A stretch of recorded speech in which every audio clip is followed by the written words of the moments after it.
son zamanlar həm sosial mediada, həm digər platformalarda keçmiş məcburi köçkünlərlə bağlı bəzi ifadələr gündəm olur və geniş müzakirələrə yer açır. Hətta bölgələr bu müharibədən əvvəl 2020-ci ildən əvvəl biz belə bir hadisələrin heç vaxt şahidi olmamışıq. Məcburi köçkünlər heç vaxt gəldi, bizim yerimizi dar etdi kimi bu ifadələrə biz şahid olmamışıq. Amma çox təəssüf ki, böyük zəfərdən sonra, böyük qələbədən sonra bu kimi fikirlər artıq ortağa atılmaqdadır və bu da çox narahat vericidir. Və bu o halda baş verir ki, artıq demək olar ki, bütün keçmiş işğal altında olan ərazilərimizdə tikinti, quruculuq işləri aparılır, evlər tikilir, əhali, kifayət sayda əhali köçürülüb və ilin axırına qədər hətta daha çox bunun artacağı gözlənir. Hər həftə biz müxtəlif bölgələrimizə köçün sakinlərin, keçmiş məcburi köçkünlərin öz yurt yerlərinə qayıtdığını görürük və təbii ki, bundan çox sevinirik. Nəzərə alsaq ki, bütün bu işlərin hamısını Azərbaycan tək öz gücünə edir və bəzi müəyyən o gecikmələri, problemləri də onu gərək mütləq şəkildə diqqətimizdə saxlayaq. Amma bəzi məqamlar da var ki, bəli, o da var ki, keçmiş məcburi köçkünlərdən bəziləri bu bütün məcburi köçkünlərə aid deyil və qətiyyən də şamil oluna bilməz. Əgər onu kim edirsə, bilərəkdən edir, qəsdən edir, Azərbaycanın bu boyda gördüyü işlərə kölgə salmaq üçün edir. Bu bir mənalıdır. O problem olan yerdə o problemin həlli yolları da var. Bununla bağlı da sözsüz ki, dövlət işə qarışmalıdır, qarışır və yaxın gələcəkdə o problemi olan məsələlər yerinə düşəcək. Bax elə bizim studiyamızın qonağı təqdim etdik. Ceyhun Məmmədov həm də keçmiş məcburi köçkünlərin demək olar ki, onlardan biridir, belə demək mümkündürsə, onlardan biridir. Çox yaxın doğmaları, əzizləri məcburi köçkün olublar. O ağır acını daha çox çiyinlərində çəkənlərdən biridir Ceyhun müəllim.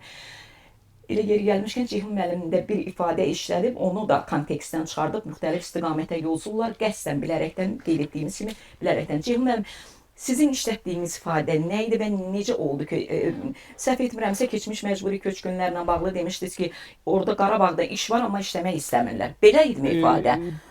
Gəlin, yəni prosesə daha geniş bir formada yanaşaq. Siz necə istəyirsiniz o şəkildə? Yəni aydın olsun, çünki bu neçə gündür cəmiyyətdə geniş müzakirə olunur və kontekstdən çıxarılır. Demək, bir sayt müraciət etmişdi və o saytın sualı o idi ki, biz vətəndaşları köçürmüşük ora, iş məsələsi problemi var və gəlin biz onlara qaçqın və məcburi köçkünlərə verilən müavinətdən əlavə müavinət verək. Siz buna necə baxırsınız? Mənim də yanaşmam belə olmuşdu ki, yəni sırf bu məsələ ilə bağlı ki, mən bunu doğru hesab etmirəm. Çünki biz bunu edəcəksə, insanlar bunu vərdiş halına gətirəcək. Onsuz da bu insanlar məcburi köçkün və dövlətdən müəyyən bir müavinəti alırlar.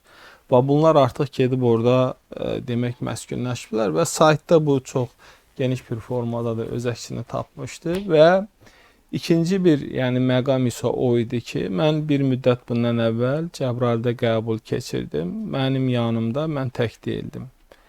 Görüş zamanı bir neçə vətəndaşa 10-a yaxın iş təklifi olundu. Yəni filan müəssisəyə get, filana get. Heç birinə həmin vətəndaşlar getmədi. Niyə getmədi? Səbəb nə? İstəmir. Yəni deyir ki, deyirəm, sual verirəm, deyir mən dövlət işi istəyirəm. Deyirəm, dövlət işi nədir sənin düşüncəndə? Əgər sən istəyirsənsə ki, kart alasan, getməyəsən işə, bu mümkün deyil. Dövlət işi, yəni hansı anı sənə iş təklif edirlər. Misal üçün, Azpetrolda iş var, maaş da verir, yemək də verir, yolu da avtobusla aparıb gətirir. Tikiş sexində iş var və s. Yəni mənim yanımda mən bir neçə vətəndaşa bu işləri təklif elədim. Və gəlirəm, Cəbrayıl yenidən qurularkən, tikilərkən, orada tikinti işləri həyata keçirilirdi. Mən o vaxt bu məsələni demədim, amma əksər rayonlarımızda bu var.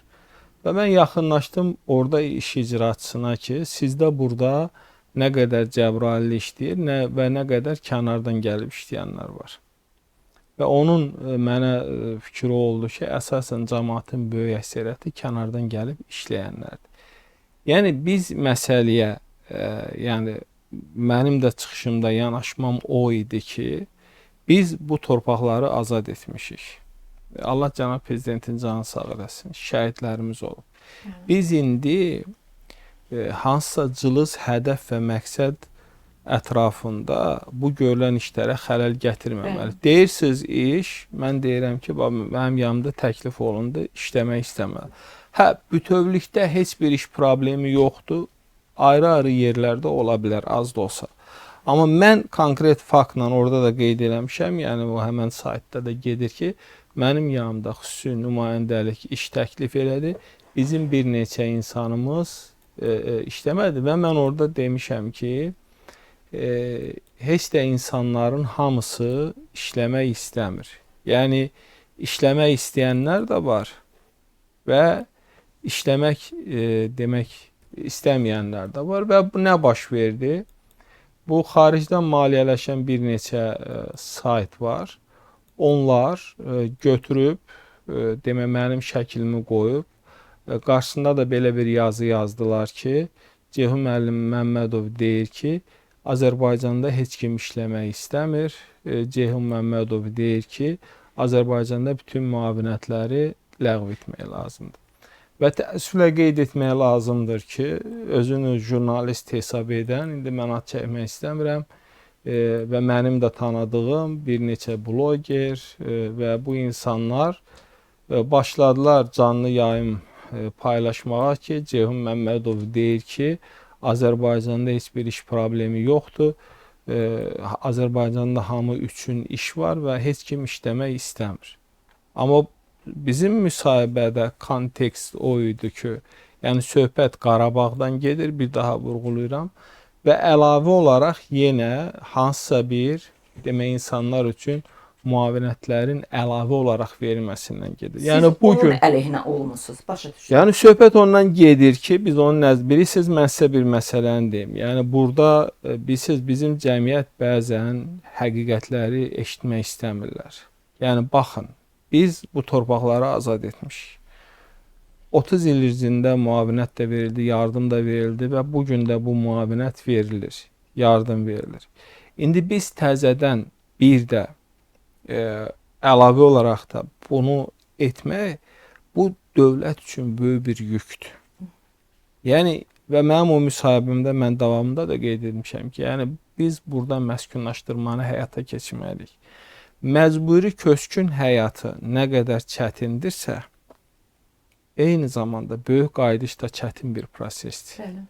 Yəni birdən-birə bu insanların hamısını işlə təmin etmək qeyri-mümkündür. Biri gəlir deyir, mən mütləq vəzifə istəyirəm. Biri gəlir deyir, mən mütləq yüksək. Bunların hamısını həyata keçirmək dövlət üçün asan deyil. İnsanlarımız isə mövcud olan, yəni yarmarkalar keçirilir, xüsusi nümayəndəlik keçirilir, strukturlar keçirilir.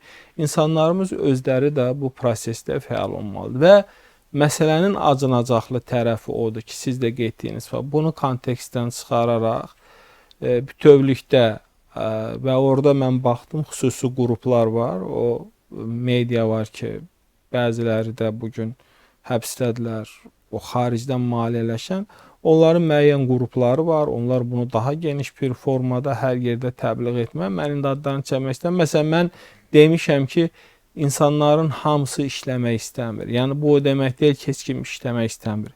İşləmək istəyənlər də var, işləmək istəməyənlər və bu, yenə də deyirəm, Qarabağa aiddir. Bunu kontekstdən çıxararaq Ceyhun Məmmədov deyir ki, ümumiyyətlə Azərbaycanda heç kim işləməz. Ümumiyyətlə Azərbaycanda iş problemi yoxdur. Və ya Ceyhun Məmmədov deyir ki, bütün müavinətlər kəsilməlidir, heç kimə müavinət verilməməlidir. Yəni bugün, yəni əslində söhbət o müavinətdən getmir, söhbət daha bir müavinətin verilməsindən gedir. Bəli, çünki o başda da yəni jurnalist onu qeyd etdi ki, yazının yuxarısında var ki, müavinətlərlə bağlı müzakirənin getdiyi bir vaxtda və iş məsələsi ilə bağlı Ceyhun Məmmədov bu məsələləri dedi. Yəni burada məsələ ondadır ki, çox təəssüf ki, bir neçə gündür bizim bütün insanlarımız, yəni müxtəlif yerlərdə paylaşırlar və heç orijinala baxmadan da mən bir neçə dəfə bunu demişəm. Yəni saytın özündədir yazı və dediyim fikirlərdə mən nə dediyim mənə məlumdur və mən orada nə demişəm, hamısı aydın şəkildə əksini tapıb. Sadəcə olaraq siz də bilirsiniz, uzun müddətdir bu sahədəsiz, gündəmdə qalmaq istəyən, özünü qəhrəman kimi təqdim etmək istəyən, heç bir uğuru olmayan, özünü bir güclü bloger, jurnalist kimi təqdim etmək istəyən insanlar bunun üzərində PR qurmağa başladılar və təbliğ etməyə başladılar və təəssüf ki, insanlarımızın da bir xeyli hissəsi araşdırmadan bu məsələni bu istiqamətdə kontekstdən çıxarılmasına biraz da dəstək verdilər.